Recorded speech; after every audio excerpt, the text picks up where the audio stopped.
Hi everyone, मेरा नाम है Seep Pahuja and I am biology educated in NEET UG category. And आज की क्लास में हम लोग मॉलिक्यूलर बेसिस ऑफ इनहेरिटेंस करने वाले हैं अगले 20 से 25 मिनट के अंदर अंदर। इसी प्लेलिस्ट में अगर आप देखेंगे तो मैंने हर चैप्टर को 15 मिनट्स में पढ़ाया हुआ है, तो लास्ट मिनट प्रिपरेशन के लिए इट इज वेरी यूजफुल। इसके सारे नोट्स मेरे टेलीग्राम सीप पाहुजा बायोलॉजी ऑफिशियल पर आपको मिल जाएंगे एंड इसका डिटेल वन शॉट मैंने ऑलरेडी नीचे कॉमेंट्स में पिन कर दिया है। आपको कैसा लगता है मुझे कॉमेंट्स में जरूर बताया करें। Okay, so molecular basis of inheritance में basically we are talking about the molecule जो कि हमारे जेनेटिक मटेरियल का काम करता है। We are talking about the nucleic acid, we are talking about the DNA. ठीक है, तो जेनेटिक मटेरियल कैसा होना चाहिए? जेनेटिक मटेरियल वो होना चाहिए जो कि स्टेबल हो स्ट्रक्चरली और केमिकली, रेप्लिकेशन जिसकी आप कर पाओ, म्यूटेशन हो लेकिन स्लो रेट पे हो ताकि एवोल्यूशन में हेल्प हो, एंड जो अपने आप को मेंडेलियन कैरेक्टर में एक्सप्रेस कर पाए। अब one of the genetic material most common one is DNA. DNA का एक्सट्रैक्शन किसने किया था? माइशर ने देखा था इसको in the nucleus of owl cell. फिर बेटा जी इसको नाम दिया गया था न्यूक्लियन। माइशर ने क्या नाम दिया? न्यूक्लियन। ये पीवाईक्यू पे रह चुका है। एंड देन ऑल्टमैन ने जब इसकी केमिकल नेचर पता करी तो पता चला कि ये तो एसिडिक इन नेचर है, तब इसका नाम क्या डाला? न्यूक्लिक एसिड डाला। अब अगर बात करें हम लोग जिनोम की, अपने डीएनए की लेंथ किस पर डिपेंड करती है? डीएनए की लेंथ डिपेंड करती है नंबर ऑफ न्यूक्लियोटाइड। उसमें नंबर ऑफ न्यूक्लियोटाइड कितने हैं? तो अगर हम यहाँ पर देखें जैसे कि साई 174 बैक्टीरियोफाज में सिंगल स्टैंडर्ड सर्कुलर डीएनए है, तो यहाँ पर नंबर ऑफ न्यूक्लियोटाइड कितने हैं? 5386। लैम्डा फाज में 48502 बेस पेयर है, न्यूक्लियोटाइड नहीं है। ई कोलाई के अंदर 4.6 इंटू 10⁻6 है। ह्यूमन के अंदर अगर मैं हैप्लॉइड कंटेंट देखूं तो 3.3 इंटू 10⁻9। अगर ये डिप्लॉइड कंटेंट देखेंगे तो इसको 2 से मल्टीप्लाई कर देंगे, दैट इज 6.6 इंटू 10⁻9 हो जाएगा।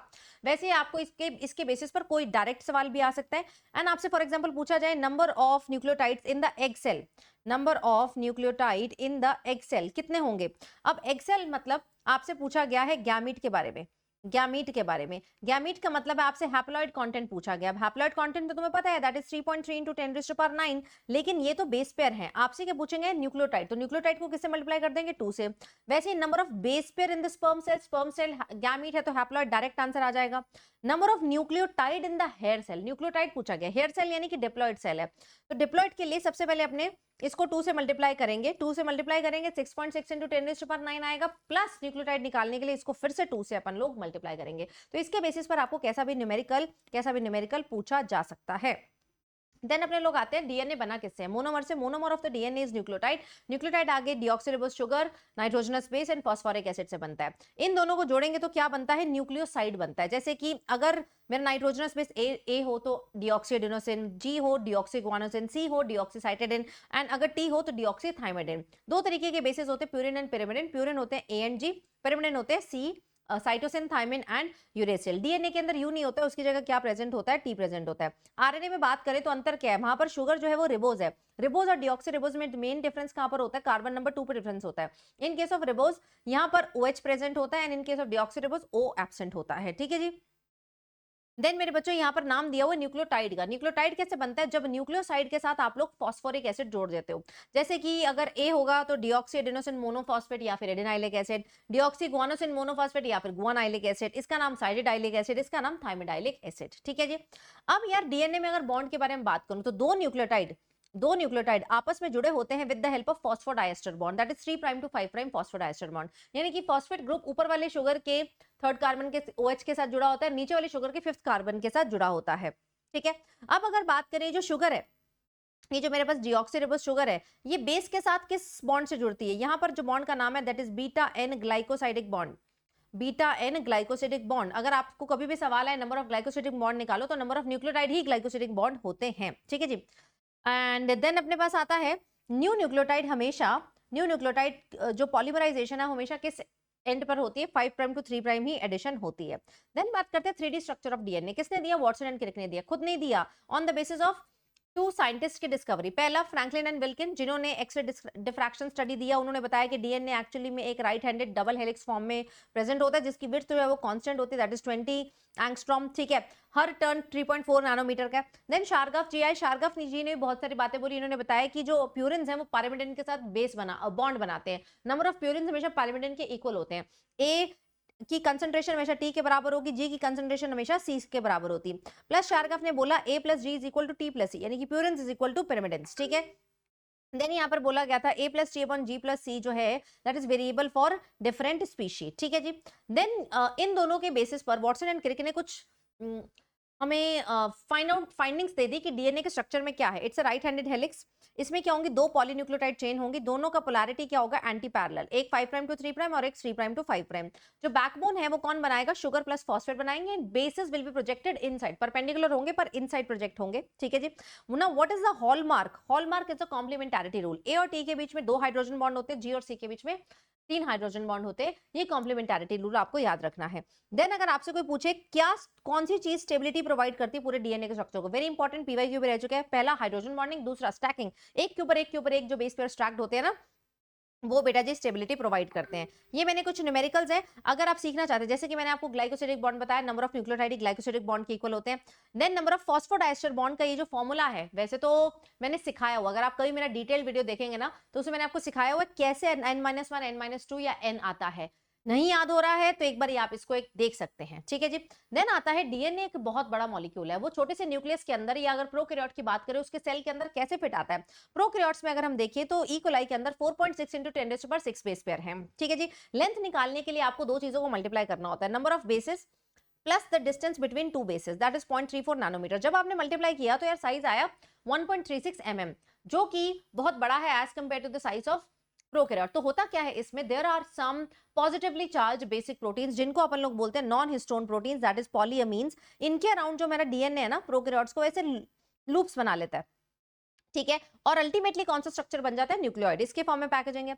यूकैरियोट की बात करेंगे तो यहाँ नंबर ऑफ बेसिस 2n में देखेंगे तो 6.6 into 10⁻⁹, डिस्टेंस 0.34, तो अब लेंथ ऑफ डीएनए निकालेंगे तो 2.2 मीटर आ जाएगा, जबकि न्यूक्लियस की हमारा डायमेंशंस क्या 10⁻⁻6। फिर यहाँ पर पैकेजिंग लोअर लेवल पे देखें तो हिस्टोन प्रोटीन्स की मदद से होती है, जो कि बेसिक प्रोटीन्स है। इन प्रोटीन्स में किसका हायर कंसंट्रेशन होता है, लाइसिन और आर्जिनिन का। हायर लेवल पे पैकेजिंग देखेंगे तो एनएचसीपी की मदद से होगी, एनएचसी यानी कि नॉन हिस्टोन क्रोमोसोमल प्रोटीन की मदद से होगी, ठीक है जी। अब यार जब पैकेजिंग होती है तो बेसिकली मेरा जो डीएनए है वो हिस्टोन के ऑक्टामर के ऊपर इस तरीके से रैप्ड है, हिस्टोन के ऑक्टामर के ऊपर रैप्ड है। हिस्टोन का ऑक्टामर बनता कैसे, ऑक्टा माने चार चीजें, H2A H2B H3 H4, multiply by 2 करेंगे तो टोटल 8 मॉलिक्यूल्स यहां पर आ जाएंगे, and this is H1 histone जो कि बाहर प्रेजेंट होता है। इस पूरे रैप्ड स्ट्रक्चर को हम लोग क्या बोलते हैं, न्यूक्लियोसोम बोलते हैं। एक न्यूक्लियोसोम के अंदर टोटल 200 बेस पेयर होते हैं, एंड टर्न्स की बात करें तो 1 3/4 टर्न लेता है, and it is the basic unit of chromatin material. ये जो धागेदार स्ट्रक्चर होता है ना, इसका बेसिक यूनिट क्या है, आपका न्यूक्लियोसोम है। आपको क्वेश्चन ये भी आ सकता है नंबर ऑफ न्यूक्लियोसोम निकालिए इस तरीके से, क्योंकि आप जानते हैं एक न्यूक्लियोसोम के अंदर कितने बेस पेयर होते हैं, 200 बेस पेयर। तो अगर आपको total number of base pair देंगे तो आप यूनिटरी मेथड से निकाल सकते हैं। देन अगर क्रोमैटिन की यहाँ पर बात करूं, क्रोमैटिन की बात करें तो कुछ क्रोमैटिन का हिस्सा जो कि डेंस होता है, डार्कली स्टेन्ड होता है, जो कि ट्रांसक्रिप्शनली इनएक्टिव होता है, उसको हेटेरोक्रोमैटिन बोलते हैं। कुछ क्रोमैटिन का हिस्सा लूज होता है, लाइटली स्टेन्ड होता है, लूज पैकेजिंग होती है, इसको ट्रांसक्रिप्शनली एक्टिव हिस्सा बोलते हैं, ठीक है। ये जो न्यूक्लियोसोम है उसका क्रोमैटिन के ऊपर जो अरेंजमेंट है that is beads on string. ये आपको कहां देखने को मिला, इलेक्ट्रॉन माइक्रोस्कोपी में देखा। फिर बेटा जी ये कंडेंस होता जाएगा, अल्टीमेटली मेटाफिजिक्स स्टेज में क्या बना लेगा, क्रोमोसोम बना लेगा। देन आता है सर्च फॉर जेनेटिक मटेरियल। बहुत सारे साइंटिस्ट हैं, इन्होंने एक्सपेरिमेंट किया। सबसे पहला एक्सपेरिमेंट ग्रिफिथ ने किया 1928, ईयर्स याद रखिएगा, ट्रांसफॉर्मिंग प्रिंसिपल। इसने क्या किया, स्ट्रेप्टोकोकस निमोनिया के दो स्ट्रेन्स लिए, एस स्ट्रेन और आर स्ट्रेन। एस स्ट्रेन जो है वो विरुलेंट स्ट्रेन होता है, आर स्ट्रेन जो होता है वो नॉन विरुलेंट स्टेज होता है। और इससे किसको इन्फेक्ट किया बेटा, इंजेक्ट किया माइस में। जब अकेला एस डाला तो यार माइस मर गया क्योंकि विरुलेंट था, अकेला आर डाला तो माइस यार जिंदा रह गया। लेकिन जब हीट किल्ड एस डाला तो माइस जिंदा रह गया क्योंकि हीट किल्ड से डैमेज हो गया, ठीक है। एंड देन जब हीट किल्ड एस और आर लाइव इकट्ठे डाले, देखो जब इनको इंडिविजुअली डाला था तो माइस जिंदा था, लेकिन जब इनको मिक्स करके डाला तो माइस क्या हो गया, मर गया। यानी कि कुछ तो हीट किल्ड एस ने आर को दिया, जिससे आर ट्रांसफॉर्म किस में हो गया, एस में। ग्रिफिथ को नहीं पता था कि आर एस में ट्रांसफॉर्म कैसे हुआ, क्या चीज दी एस ने, क्या इसने प्रोटीन दिए, आरएनए दिए, डीएनए दिया, क्या दिया, उसको नहीं पता था। लेकिन आर किस में ट्रांसफॉर्म हो चुका है, एस में ट्रांसफॉर्म हो चुका है। उसने इसका नाम रख दिया ट्रांसफॉर्मिंग प्रिंसिपल। फिर तीन साइंटिस्ट आए जिनका नाम है एवरी, मैक्लिओड एंड मैकार्टी। इन्होंने बायोकेमिकल नेचर निकाली ट्रांसफॉर्मिंग प्रिंसिपल की। इन्होंने करके देख लिया एक्सपेरिमेंट कि प्रोटीन देके देखते हैं इसके क्या ट्रांसफॉर्मेशन हुई, नहीं हुई। आरएनए देकर देखा इसका क्या ट्रांसफॉर्मेशन हुई, नहीं हुई। लेकिन जब उसने डीएनए देखकर देखा तो ट्रांसफॉर्मेशन हुई। दूसरा, जब ट्रांसफॉर्मेशन होगी तो उसने प्रोटीएज डाला, क्या फर्क पड़ता है, नहीं पड़ा। आरएनएस डाला, क्या फर्क पड़ता है, नहीं डाला। लेकिन जब डीएनएस डाला तो यार फर्क पड़ा, ट्रांसफॉर्मेशन रुक गई। यानी कि वो डीएनए ही है जिससे ट्रांसफॉर्मेशन हुई, जो एस से आर में आया और जिसने आर को किस में कन्वर्ट कर दिया, लाइव एस में कन्वर्ट कर दिया। लेकिन फिर भी अच्छे से माना नहीं गया, अनइक्विवोकल प्रूफ नहीं आया। अनइक्विवोकल प्रूफ किसने दिया, हर्शे एंड चेज ने दिया। एक्सपेरिमेंट किस पे किया, बैक्टीरियोफाज पे। कब किया, 1952 के अराउंड किया। इसने क्या किया, दो तरीके के बैक्टीरियोफाज लिया। अब आप जानते हैं बैक्टीरियोफाज के पास दो चीजें होती है, एक होता है प्रोटीन और एक होता है एक प्रोटीन कैप्सिड और अंदर होता है जेनेटिक मटेरियल डीएनए। दोनों को अलग अलग मीडियम के अंदर लेबल किया। एक साइड पे उसने लेबल किया बेटा जी S35 यानी कि सल्फर की लेबलिंग हमेशा किस पे होगी, प्रोटीन, ठीक है। दूसरी साइड उसने फास्फोरस की लेबलिंग की, P32 रेडियो एक्टिव फास्फोरस लिया। फास्फोरस किसका पार्ट होता है, डीएनए का, और इसने इन्फेक्ट करने के लिए छोड़ दिया किसको, ई कोलाई को इन्फेक्ट किया। तीन स्टेप लिए गए, इन्फेक्शन के बाद थोड़ा एजिटेशन के बाद सेंट्रीफ्यूगेशन, जिससे वो अलग होते हैं। सेंट्रीफ्यूगेशन में हैवी चीज नीचे बैठ जाती है, हैवी क्या होगा, ई कोलाई नीचे बैठ जाएगा एंड बैक्टीरियोफाज जो है वो ऊपर सुपरनेटेंट की तरह आ जाएंगे। अब देखना यह है कि बैक्टीरिया के पास रेडियो एक्टिविटी किस केस में आई, क्या बैक्टीरिया के पास रेडियो एक्टिविटी सल्फर वाले केस में आई, तो नहीं। क्या बैक्टीरिया के पास रेडियो एक्टिविटी मतलब पैलेट के अंदर रेडियो एक्टिविटी किस केस में आई, जब हमने फास्फोरस को लेबल किया, मतलब जो कि डीएनए का पार्ट था। इससे प्रूव हुआ कि इस बैक्टीरियोफाज ने बैक्टीरिया को क्या दिया होगा, प्रोटीन या डीएनए, तो यहां पर क्या दिया होगा, डीएनए दिया होगा।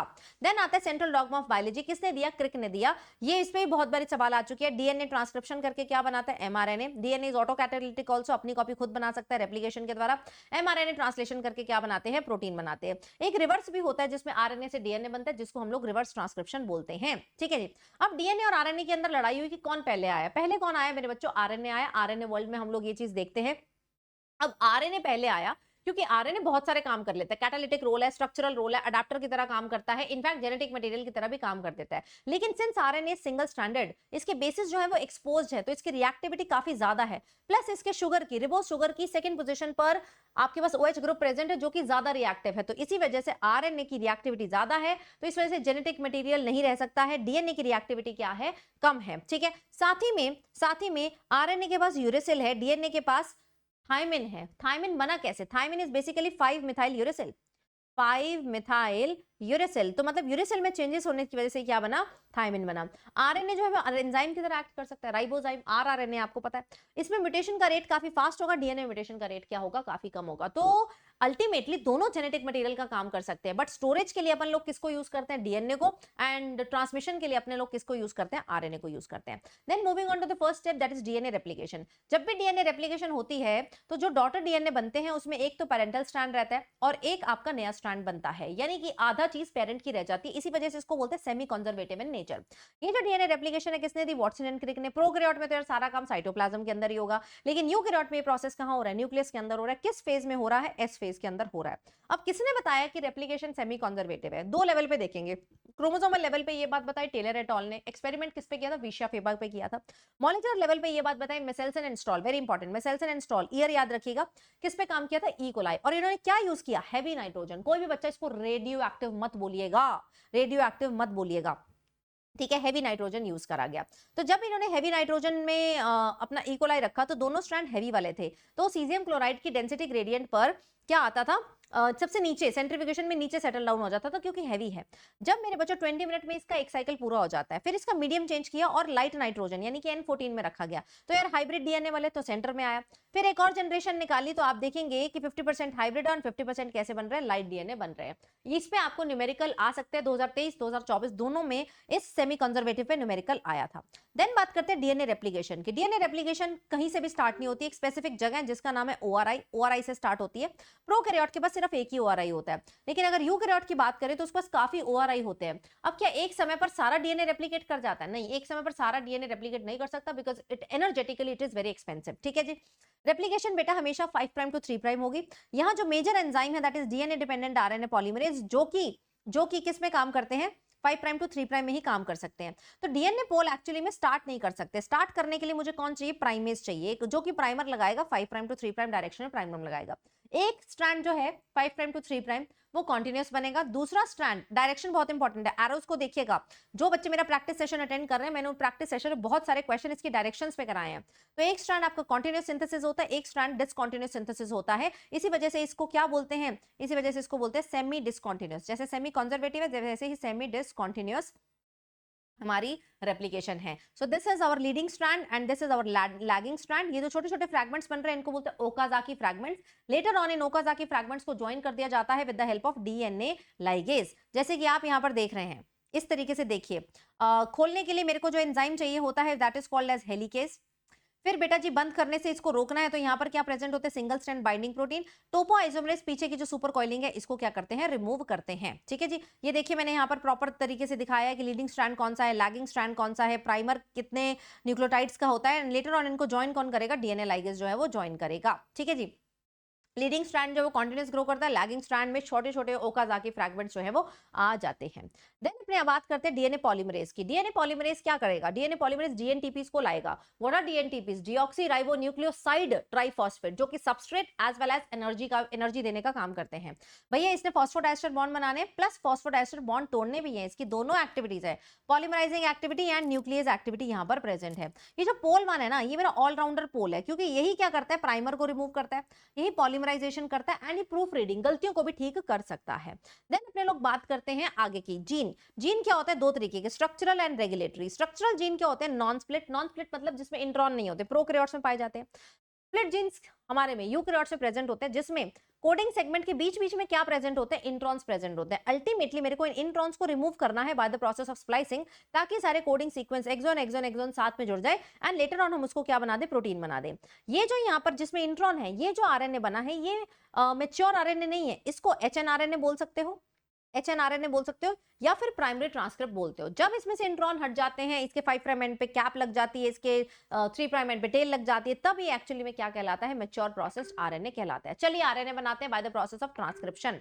ट्रांसक्रिप्शन यानी कि डीएनए टू आरएनए का फॉर्मेशन। प्रोकैरियोट्स में जो ट्रांसक्रिप्शन है कहां पर होगी, साइटोप्लाज्म में। यूकैरियोट में ट्रांसक्रिप्शन न्यूक्लियस, माइटोकॉन्ड्रिया, क्लोरोप्लास्ट तीनों के अंदर होगी। किस फेज में होगी, सेल साइकिल के G1 और G2 फेज के अंदर होगी। ट्रांसक्रिप्शन करने के लिए अपने को क्या चाहिए होता है, ट्रांसक्रिप्शन यूनिट चाहिए होता है, जिसके अंदर प्रमोटर, स्ट्रक्चरल जीन और टर्मिनेटर प्रेजेंट होता है। अगर आप देखेंगे इसमें से एक ही स्ट्रैंड से को टेम्पलेट मान के हम लोग आरएनए बना सकते हैं। वो कौन सा स्ट्रैंड है, वो स्ट्रैंड है आपका 3 प्राइम टू 5 प्राइम, यानी कि जो ऊपर वाला स्ट्रैंड है ब्लू कलर का दिख रहा है, यही टेम्पलेट की तरह एक्ट कर सकता है। ऐसा क्यों, ऐसा इसीलिए क्योंकि अगर दोनों स्ट्रैंड टेम्पलेट की तरह एक्ट करेंगे तो क्या होगा, 2 आरएनए बन जाएंगे। 2 आरएनए यानी कि 2 प्रोटीन बन जाएंगे। अब एक डीएनए के सेगमेंट से 2 प्रोटीन बन सकते हैं, नहीं। दूसरा रीजन, अगर बेटा जी दोनों स्ट्रैंड टेम्पलेट की तरह काम करेंगे तो 2 आरएनए बन जाएंगे, जो कि कॉम्प्लीमेंट्री होंगे, तो डबल स्ट्रैंडेड आरएनए बन जाएगा, which is also not possible. वो कॉम्प्लेक्स बनाएगा प्रोटीन फॉर्मेशन के प्रोसेस को, पहली चीज ये। दूसरा, प्रमोटर हमेशा कहां प्रेजेंट होता है, प्रमोटर हमेशा इस नीचे वाले स्ट्रैंड के हिसाब से आप नाम देंगे। नीचे वाले स्ट्रैंड को तुम नॉन टेम्पलेट बोल सकते हो, नॉन टेम्पलेट बोल सकते हो, लेकिन जब आप ऊपर वाले स्ट्रैंड से ट्रांसक्रिप्शन करेंगे ना, तो ट्रांसक्रिप्शन की दिशा हमेशा एक ही होती है, that is 5 prime to 3 prime.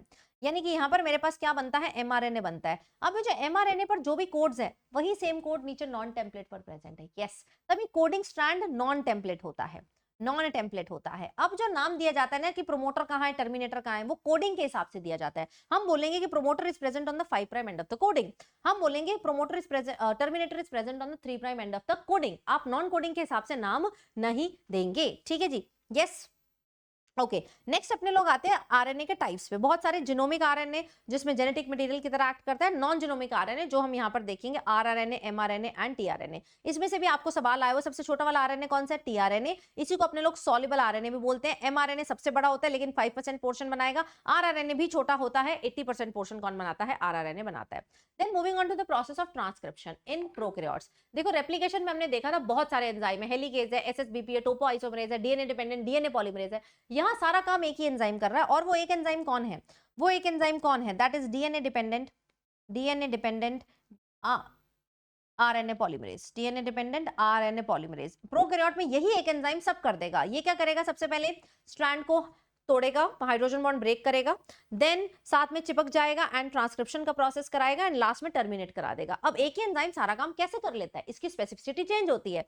Initiation के लिए इसकी स्पेसिफिसिटी बढ़ाने के लिए कौन आ रहा है, सिग्मा फैक्टर आ रहा है, सिग्मा फैक्टर। टर्मिनेशन में इसको स्पेसिफिक बनाने के लिए कौन आ रहा है, रो फैक्टर। तो इनिशिएशन सिग्मा, टर्मिनेशन आपका रो फैक्टर आ जाएगा, ठीक है। जबकि अगर यूकैरियोट की बात करें, यहाँ दो चीजें कॉम्प्लेक्सिटी बढ़ाती हैं। पहली चीज की यार आरएनए पॉलीमरेज मेरे पास एक नहीं 3 तरीके का, आरएनए पोल 1 2 3। ये यहां से क्वेश्चन बहुत बहुत बहुत इंपॉर्टेंट है कि आरएनए पोल 1 क्या क्या बनाता है, rRNAs 5.8s 18s 28s rRNA. RNA pol 2 hnRNA which is the primary transcript, mRNA कोई नहीं बना रहा है यहाँ पे। आरएनए पोल 3 क्या बनाता है, टीआरएनए 5s आरएनए, एसएनआरएनए, एससीआरएनए, ये भी कौन बना रहा है, आरएनए पोल 3। इसमें से सवाल हर साल आता है, बहुत बहुत बहुत इंपॉर्टेंट है कि कौन सा आरएनए पॉलीमरेज कौन सा बनाता है, लेकिन ये यूकैरियोट में, प्रो में तो एक ही है। ठीक है जी, प्रो में क्या है, एक ही है। अब यार एक तो ये चीज कॉम्प्लेक्सिटी बनाती है, बढ़ाती है यूकैरियोट्स में। यूकैरियोट्स में दूसरी चीज जो कॉम्प्लेक्सिटी बढ़ाती है कि जब यार डीएनए से आरएनए बना तो इसके अंदर कौन घुसा हुआ है, इंट्रॉन्स। इंट्रॉन इंटरवीनिंग सेगमेंट है, इंट्रॉन नॉन कोडिंग सेगमेंट है, इनको हटाना है। कैसे हटाएंगे, bye the process of splicing. Splicing कौन करता है, स्प्लाइसिंग करते हैं स्नप्स, अभी ऊपर लिखा हुआ है स्नप्स करते हैं, स्प्लाइसोसोम कॉम्प्लेक्स बनता है। प्लस यहाँ पर सिंस बेटा आरएनए न्यूक्लियस में बन रहा है लेकिन उसको बाहर आकर डीएन साइटोप्लाज्म में आकर प्रोटीन बनाने, मतलब बाहर आने के लिए तैयारी करनी पड़ेगी। 5 प्राइम एंड पे 5 मिथाइल गुआनोसिन ट्राइफॉस्फेट की अपन लोग कैपिंग कर देते हैं। एंड एक टेम्पलेट इंडिपेंडेंट मैनर में, मेरे एक एक वर्ड पे ध्यान देना बेटा, मेरे एक एक वर्ड पे ध्यान देना, टेम्पलेट इंडिपेंडेंट मैनर में लास्ट में क्या लग जाती है, 3 प्राइम एंड में पॉली ए टेल लग जाती है। ये देखिए कैपिंग एट 5 प्राइम एंड, मैंने सब नोट किया है, बहुत ब्यूटीफुल नोट्स हैं, फुली डिटेल नोट्स हैं जो आपके काम आएंगे। आपको ओवरव्यू मिल जाएगा पूरे चैप्टर का, ये आपको सब मेरे टेलीग्राम पे मिल रहे हैं, सी पाहुजा बायोलॉजी ऑफिशियल। ठीक है, 4 लाख से अधिक बच्चे उसको ज्वाइन करिएगा। ठीक है, तो कैपिंग करी जाती है 7 मिथाइल गुआनोसिन ट्राइफॉस्फेट की, टेलिंग करी जाती है 200 टू 300 पॉलीएडेनाइलेट रेजिड्यूज की, जो कि टेम्पलेट इंडिपेंडेंट फैशन में बनेंगे, याद रखना है। देन स्प्लाइसिंग की जाती है विद द हेल्प ऑफ स्नप्स। ठीक है, देन आता है अपने पास जेनेटिक कोड। जेनेटिक कोड एक भाषा है, किसकी भाषा है, ये भाषा वो है जो प्रोटीन समझ सकता है। देखो डीएनए टू डीएनए बनाना आसान था क्योंकि एटीसीजी चल रहा था। डीएनए टू आरएनए बनाना भी आसान है, एटीसीजी एयूसीजी एक ही बेस का अंतर है। लेकिन अब अपने ने आरएनए टू प्रोटीन बनाने हैं, आरएनए में एयूसीजी, प्रोटीन में मेथियोनिन, ट्रिप्टोफैन, फिनाइलएलैनिन, ये सब चल रहा है। तो भाषा बदलनी पड़ेगी, भाषा को समझना पड़ेगा। तो जो भाषा डीएनए पे लिखी है उसको बोलते हैं अपने लोग जेनेटिक कोड। फिर सवाल आया कि इस भाषा में कितने अक्षर होंगे। पहले लेटर की बात करते हैं। लेटर तो यार मेरे पास 4 ही हैं, एयूसीजी। अक्षर कितने होंगे भाई, मुझे कितने बनाने हैं, 20 अमाइनो एसिड बनाने हैं। तो अगर मैं एक लेटर का एक वर्ड बनाऊंगी तो क्या 20 अमाइनो एसिड बन सकते हैं, नहीं, तो 4 ही बनेंगे। अगर मैं डबलेट ले लेती हूँ तो 16 अमाइनो एसिड बनेंगे, तो भी बात नहीं बनेगी। मैं ट्रिपलेट ले लेती हूँ यानी कि तब मेरे पास 64 अमाइनो एसिड बन जाएंगे, तब बात हमारी बन जाएगी। यानी कि genetic code is actually triplet form में। किसने दिया था, जॉर्ज गेमो ने दिया था।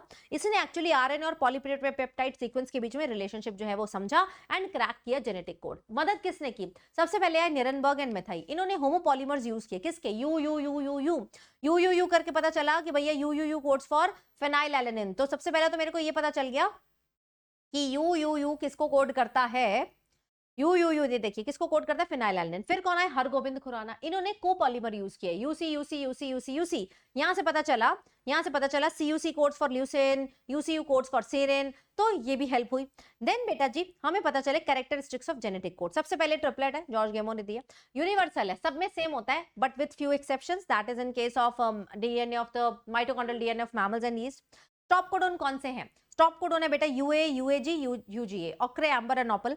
स्टार्ट कोडोन कौन है मेरा, एयूजी। अभी एयूजी ना 2 काम करता है, पीवाईक्यू है। कौन से 2 काम, एक तो इनिशिएशन कोडोन का काम करता है और it codes for the first amino acid that is methionine in eukaryotes and formyl methionine in prokaryotes. ठीक है, हमारा जेनेटिक कोड क्या है, नॉन एम्बिगुअस। नॉन एम्बिगुअस का क्या मतलब होता है कि 1 code codes for 1 amino acid, यानी कि एक चाइल्ड की, एक बच्चे की एक ही अम्मी होती है, A for amino acid, A for अम्मी, ऐसे कर लेना। देन और जेनेटिक कोड इज रीजनरेट, उतना एक अम्मी के, एक मम्मी के तो 3 एक से ज्यादा बच्चे हो सकते हैं कि नहीं हो सकते। सो 1 अम्मी can have more than one child, यानी कि एक amino acid is coded by more than 1 codon. ये कंफ्यूज होता है बच्चा। हमारा जेनेटिक कोड कॉन्टिन्यूस है, कोई इसमें गैपिंग नहीं आती एंड नॉन ओवरलैपिंग है। ठीक है, देन अब अपने ने क्या बनाना है, ट्रांसलेशन करनी है, प्रोटीन बनाने। प्रोटीन बनाने के लिए मुझे अमाइनो एसिड पिक करने वाला आदमी चाहिए, वो कौन है, टीआरएनए, सॉल्युबल आरएनए इसको बोलते हैं, अडैप्टर आरएनए इसको बोलते हैं। टीआरएनए के 2 स्ट्रक्चर आपको याद होने चाहिए, 2D that is clover leaf model given by Hawley, ये इसका 2D स्ट्रक्चर है। आप देख सकते हैं कि इसके पास बहुत सारे लूप्स है, 3 प्राइम एंड पे अमाइनो एसिड आकर जुड़ता है। एक पहला लूप इस एंजाइम को बाइंड करने वाला लूप है, amino acid synthase. Second loop is anti codon loop, जो कि एमआरएनए के कोडोन से जाकर जुड़ेगा। देन वेरिएबल आर्म का फंक्शन नहीं पता and third loop is ribosome recognition site. And then अगर बात करेंगे इसके 3D स्ट्रक्चर की तो एल शेप स्ट्रक्चर होता है। ठीक है, एल शेप स्ट्रक्चर होता है। अब यार ट्रांसलेशन मतलब एमआरएनए से प्रोटीन बनाना, इसके लिए मुझे आरआरएनए चाहिए क्योंकि कैटालिटिक रोल प्ले करेंगे, टीआरएनए हेल्प करेंगे क्योंकि अमीनो एसिड को पिक करके लाएंगे। सबसे पहले क्या होगा, सबसे पहले होगा इनिशिएशन, दैट इज टीआरएनए के साथ तुमको अमीनो एसिड जोड़ना है, एक्टिवेशन ऑफ अमीनो एसिड जिसको बोलते हैं। इसके अंदर भी क्या यूज होंगे, एटीपीज जो है वो यूज हो जाएंगे। दूसरे स्टेप में क्या होगा, इलॉन्गेशन। अगर मुझे इसमें सबसे स्टेप नंबर 1 लिखना हो, फर्स्ट चीज जो लिखनी हो, तो स्मॉलर सबयूनिट आकर एमआरएनए से जुड़ता है, तब मैं बोलूंगी कि यार जो प्रोसेस है वो क्या हुआ, चालू हो चुका। 3 साइट्स होती है, E site, P site and C site. इसमें कोशिश क्या है हमारी कि 2 टीआरएनए आपस में बहुत नजदीक हो, नजदीक होंगे तभी पेप्टाइड बॉन्ड ऊपर के अमीनो एसिड में बन पाएगा।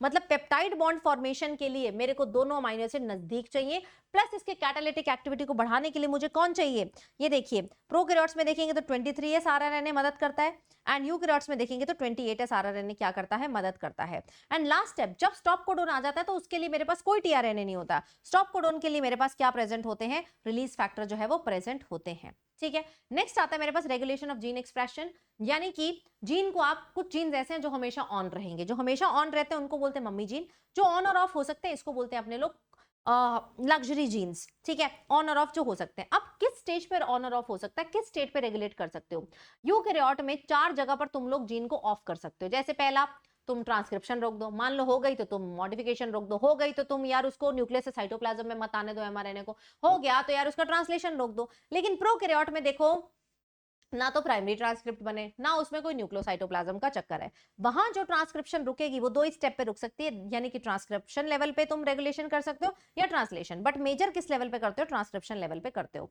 देन अपने पास ऑपरॉन कॉन्सेप्ट, अगर आप लैक ऑपरॉन बाय सी पाहुजा डालेंगे, इन 20 मिनट्स मैंने समझाया हुआ कि इसको डिटेल में करना, कभी नहीं किया तो एक बार वहां से जरूर देख लेना। लैक ऑपरॉन की बात करें तो यार एक इंड्यूसेबल ऑपरॉन है, इसमें क्या होता है, पीपो ZYA। ये कब काम करेगा, जब मेरे बच्चों ई कोलाई के आसपास क्या प्रेजेंट है, लैक्टोज। अगर लैक्टोज प्रेजेंट होगी तो ये चाहेगा कि यार लैक ऑपरॉन क्या हो, ऑन हो। क्या है लैक ऑपरॉन में, आई gene is actually inhibitor gene, ये एक मम्मी जीन है, मम्मी यानी कि हाउसकीपिंग जीन है, इसने एक्सप्रेस करना ही करना है। एक्सप्रेस करके क्या बनाना है, रिप्रेसर बनाना है। रिप्रेसर जाकर किस पे जुड़ जाता है, ऑपरेटर पर जुड़ जाता है, एंड आरएनए पोल को आगे नहीं जाने देगा। अगर आरएनए पोल आगे नहीं जाएगा तो ZYA एक्सप्रेस नहीं करेंगे। अब बाहर मान लीजिए इंड्यूसर है, इंड्यूसर कौन है, इंड्यूसर मेरे बच्चों लैक्टोज खुद इंड्यूसर है, लैक्टोज या एलोलैक्टोज। मान लो लैक्टोज मीडियम में प्रेजेंट है तो lac operon should be on. Lactose जब आएगा तो रिप्रेसर प्रोटीन से जाकर जुड़ जाएगा, रिप्रेसर के साथ जुड़ गया तो ये ऑपरेटर से नहीं बाइंड करेगा, ऑपरेटर से नहीं बाइंड करेगा तो ये तीनों एक्सप्रेस कर जाएंगे। अब तुम यहाँ ध्यान दो, ये प्रोकैरियोट है क्योंकि ऑपरॉन प्रोकैरियोट में ही होते हैं। प्रोकैरियोट में एक ही जीन से तुम्हें 3 पॉलीपेप्टाइड मिल रहे हैं, यानी कि प्रोकैरियोट के जीन कैसे हैं, polycistronic, P for prokaryote, P for polycistronic. Eukaryote के जीन कैसे होते हैं, एक पॉलीपेप्टाइड बनता है वहां पर, दैट इज मोनोसिस्ट्रॉनिक होते हैं। अब यार तीनों का फंक्शन तुम्हें आना चाहिए, बीटा गैलेक्टोसिडेज फ्रॉम Z, ये PYQ है, Y से परमीएज, A से ट्रांसएसिटाइलेज। वाई बेटा जी परमीएज अलाउ करेगा लैक्टोज को अंदर आने के लिए, बीटा गैलेक्टोसिडेज क्या करेगा, लैक्टोज को तोड़ देगा ताकि एनर्जी बने, किसकी फॉर्म में, ग्लूकोज बनेगा, प्लस क्या बनेगा, गैलेक्टोज बनेगा। फिर एक सवाल पिछले साल आया था कि यार अगर मीडियम में ग्लूकोज प्रेजेंट हो तो क्या लैक ऑपरॉन को ऑन रखें, तो तुम बोलोगे यार ऑफ रखेंगे, जब ग्लूकोज बना बनाया मिल रहा है तो तोड़ने के लिए बीटा गैलेक्टोसिडेज क्यों बनाएंगे, नहीं बनाएंगे ना। हाँ चलो, नेक्स्ट अपने पास प्रोसेस आता है, कॉन्सेप्ट आता है किसका, ह्यूमन जीनोम प्रोजेक्ट का। Human genome project is a mega project, why, because it took 13 years, 1990 में स्टार्ट होकर 2003 में खत्म हुआ। इसमें बड़े बड़े इंस्टीट्यूट्स ने पार्टिसिपेट किया, US department of energy, NIH, Wellcome Trust, Japan, France, Germany, China, यहाँ के लोग आए। इसकी कॉस्ट बहुत ज्यादा थी, ठीक है, $9 बिलियन यहाँ पर अपनी cost I. Number of base पर इतने सारे थे, बहुत सारे स्टाफ, टेक्नीशियन ये सब लगे, डेटा स्टोर करने के लिए 3300 बुक लगी। 3300 बुक की भी अगर 3300 बुक्स के बारे में बताऊं, 1000 पेजेस है, एक पेज पे 1000 लेटर्स हैं, तो बहुत सारा डेटा बन गया था, ठीक है, बहुत सारा डेटा बन गया था, तो 13 साल लगे, इसीलिए इसको मेगा प्रोजेक्ट बोलते हैं। Now what are the salient features, ये आपको एज इट इज याद रखने हैं, एनसीईआरटी में कुछ पॉइंट्स दिए हुए हैं। सेलिएंट फीचर है यार ह्यूमन जीनोम, पहले आप इसके गोल जरूर देखिएगा, what are the goals of human genome. Goals की अगर बात करें तो यार हमने देखने हैं कि नंबर ऑफ जीन्स कितने हैं, उसका सीक्वेंस क्या है, LC के बारे में बात करने, ethical, legal, social issues, and इस डेटा को स्टोर करना है तो बायो इन्फॉर्मेटिक्स के बारे में भी बात अपने ने करनी है, जरूर इसको वहां से रीड करिए। फिर जब अपने ने बायो इन्फॉर्मेटिक्स करके देख लिया तो सेलियंट फीचर्स क्या निकल गया, रिजल्ट क्या आया, रिजल्ट आया कि ह्यूमन के जीनोम में इतने सारे बेस पेयर हैं, एक जीन में एवरेज 3000 बेसिस प्रेजेंट होते हैं, सारे के सारे न्यूक्लियोटाइड्स हमारे सेम है इन ऑल द पीपल, सिर्फ less than 2% codes for protein, 99.9% तो अपने लोग सेम है, कोडिंग रीजन लेस देन 2% है। हमारा जो मेजर जीनोम है वो रिपीटेड सीक्वेंस बता रहा है, ये जो रिपीटेटिव सीक्वेंस है वो बहुत बार रिपीट होते हैं। किस क्रोमोसोम के पास सबसे ज्यादा जीन्स है, क्रोमोसोम नंबर 1 के पास, एंड वाई के पास सबसे कम, दैट इज 231, नंबर भी आपको याद होना चाहिए। एंड 1.4 मिलियन लोकेशंस पर क्या प्रेजेंट है, स्निप्स जो है, सिंगल न्यूक्लियोटाइड पॉलीमॉर्फिज्म प्रेजेंट है। अब जब HGP किया तो सिर्फ ह्यूमन मॉडल पे नहीं किया, नॉन ह्यूमन मॉडल भी थे, राइस का किया गया, रैबिडोप्सिस का किया गया, नेमेटोड, सेनोरेब्रेटिस एलिगेंस का किया गया, आपकी यीस्ट का किया गया, तो आपको याद रखना है नॉन ह्यूमन मॉडल्स कौन से दिए हुए एनसीईआरटी में। देन मेथोडोलॉजीज की बात करें, 2 टेक्निक थी, इस पे सवाल आ चुका है पीवाईक्यू। एक था गधा मेथड। गधा मेथड कहता है पूरे ह्यूमन जीनोम को बैठ के डिसिफर करते हैं, पूरे एक एक जगह पर देखते हैं, चाहे कोडिंग हो चाहे नॉन कोडिंग हो। इसको बोलते हैं सीक्वेंस एनोटेशन। ये ब्लाइंड अप्रोच है। ये क्या है, बहुत इंपॉर्टेंट है, ब्लाइंड वर्ड आ जाए तो समझ जाना, गधा मेथड। ठीक है, एक है एक्सप्रेस सीक्वेंस टैग। यहाँ पर क्या किया है, सिर्फ उतने जीनोम को देखा गया है जो आरएनए बनाता है, which express itself as RNA. ठीक है जी।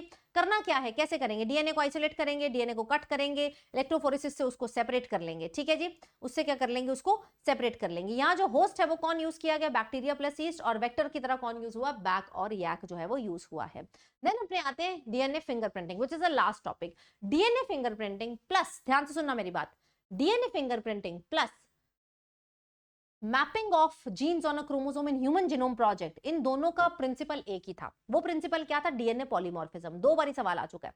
डीएनए में जो पॉलीमॉर्फिज्म प्रेजेंट है ना, पॉलीमॉर्फिज्म मतलब मेनी फॉर्म्स, 0.01 से ज्यादा जिसकी जेनेटिक फ्रीक्वेंसी होती है वो पॉलीमॉर्फिज्म होता है। ये बेस बनाता है किसका, डीएनए फिंगरप्रिंटिंग का भी, और आपके जेनेटिक मैपिंग, फिजिकल मैपिंग इन ह्यूमन जीनोम प्रोजेक्ट। चलिए फिंगरप्रिंटिंग की बात करें तो एलेक्स जैफरी ने दिया था। इसमें क्या करना है, डीएनए फ्रैगमेंट लेना है, उसको कट करना है एंड सेंट्रीफ्यूज कर देना है सीजियम क्लोराइड की डेंसिटी ग्रेडियंट पर। आप देखेंगे जो हेवी डीएनए है नीचे सेटल डाउन हो जाएगा, नॉन रेपिटेटिव, एंड जो लाइटर डीएनए है जिसकी डेंसिटी कम है वो ऊपर आ जाएगा। हमारा काम क्या, किससे रिलेटेड है, रेपिटेटिव डीएनए, क्योंकि डीएनए फिंगरप्रिंटिंग में अपने लोग रेपिटेटिव डीएनए ही देखते हैं। ठीक है मेरे बच्चों। देन मेरे बच्चों आपने उसको कट किया, आइसोलेट किया, कट किया, कट करने के बाद एग्रोस जेल पे रन कर दिया। रन करने के बाद आपने क्या किया, देखा कि यार ये तो डबल स्टैंडर्ड है, डबल स्टैंडर्ड से सिंगल स्टैंडर्ड पे किया। फिर यार जो डीएनए जेल पर प्रेजेंट है वो तो अनस्टेबल था, उसको ट्रांसफर कर दिया किस पे, नाइट्रोसेलुलोज या नायलॉन की मेम्ब्रेन पर। इसको बोलते हैं सदरन ब्लॉटिंग। ठीक है, अब यार आप नोटिस करो कि जो भी तुमने ट्रांसफर किया है मेम्ब्रेन के ऊपर, उसमें वीएनटीआर भी है, नॉन वीएनटीआर भी है। अब ये वीएनटीआर नॉन वीएनटीआर होते क्या है, ये रेपिटेटिव सीक्वेंस होते हैं। ठीक है, कुछ रेपिटेटिव सीक्वेंस होते हैं जो एक के बाद एक के बाद एक बिना गैप के, एटीसीजी एटीसीजी एटीसीजी टैंडम रिपीट्स। कुछ होते हैं जिसमें बीच में गैपिंग आती है। अब यार अपने का काम, अपने को रिलेटेड कौन चाहिए, टैंडम रिपीट वाला चाहिए, उसको बोलते हैं सैटेलाइट डीएनए। मिनी सैटेलाइट वो होते हैं जिसमें बेसिक रिपीट 11 से 60 बेस पेयर का होगा, जैसे यहाँ बेसिक रिपीट 4 बेस पेयर का है, ऐसे ही बेसिक रिपीट 1 से 6 बेस पेयर होगा तो माइक्रो। तो हमारे काम का कौन सा, mini satellite, that is VNTR, variable number of tandem repeats. मतलब ये जो रिपीट है ना वो हर एक में होगा लेकिन नंबर अलग अलग होगा, तुम्हारे में अलग नंबर होगा, मेरे में अलग नंबर होगा, तुम्हारे साथ वाले में अलग नंबर होगा। और ये जो नंबर है ये हेरिटेबल है। इनहेरिटेबल मतलब मेरे पापा से मुझे मिला है। तो डीएनए फिंगरप्रिंटिंग पैटर्निटी टेस्टिंग में भी यूज करी जा सकती है। ठीक है जी। तो यार अपने ने अब क्या किया, मेम्ब्रेन पर मेरे पास वीएनटीआर भी है, नॉन वीएनटीआर भी है। मैंने क्या बनाया, एक प्रोब बनाया। प्रोब सिंगल स्टैंडर्ड डीएनए था जो कि सिर्फ किससे कॉम्प्लीमेंट्री था, वीएनटीआर से कॉम्प्लीमेंट्री था, तो वीएनटीआर से जाके जुड़ जाएगा। फिर उसको एक्सरे फिल्म में देखा तो मैंने बैंडिंग देख ली, वीएनटीआर के आगे क्या बन जाएगी, बैंडिंग बन जाएगी। इस पूरी टेक्निक की सेंसिटिविटी तुम बढ़ा सकते हो, किसकी मदद से, पीसीआर की मदद से बढ़ा सकते हो। यहाँ पर यार बहुत सारी इसकी एप्लीकेशंस है। पहली एप्लीकेशन आती है कि कभी भी आपको क्राइम सीन पे देखना है, देखो ये वाले फिंगरप्रिंट तो कोई भी सर्जरी करा के रिमूव कर सकता है, लेकिन डीएनए फिंगरप्रिंट कभी भी रिमूव नहीं हो सकते और ये हर बंदे के अंदर यूनिक रहेंगे। ठीक है, सिर्फ 2 लोगों का डीएनए फिंगरप्रिंट मैच कर सकता है, दैट इज मोनोजाइगोटिक ट्विंस। किसका, जो मोनोजाइगोटिक ट्विंस होते हैं ना उनका डीएनए फिंगरप्रिंट जो है वो मैच करेगा। तो आप इसको क्राइम सीन पे यूज कर सकते हो, पता लगाने के लिए खून किसने किया है। आप इसको यूज कर सकते हो पैटर्निटी टेस्टिंग में, एवोल्यूशन में, रेसेस की हिस्ट्री के बारे में पता लगाने के लिए, डाइवर्सिटी के बारे में पता लगाने के लिए डीएनए फिंगरप्रिंटिंग का यूज किया जा सकता है। जैसे यहाँ पर तुम्हें दिया हुआ है कि एक तुम्हें सैंपल का बैंडिंग दे दी, डीएनए फिंगरप्रिंट दे दिया, अब बताओ ए और बी में से किसका मैच कर रहा है, तो तुम बैंडिंग मैच कर लोगे, तो यहाँ पर बी का जो है वो मैच कर रहा है। So with this we are done with the whole chapter molecular basis of inheritance. अगर आपको ये अच्छा लगा तो मेक श्योर कि आप इसको लाइक जरूर कर रहे हो। इसके नोट्स सारे मेरे Telegram C Pahuja biology official इस नाम से आपको दिखेगा, इसी पर मिलेंगे। And please do comment down कि how do you like this and save this for the last minute preparation. Thank you so much guys.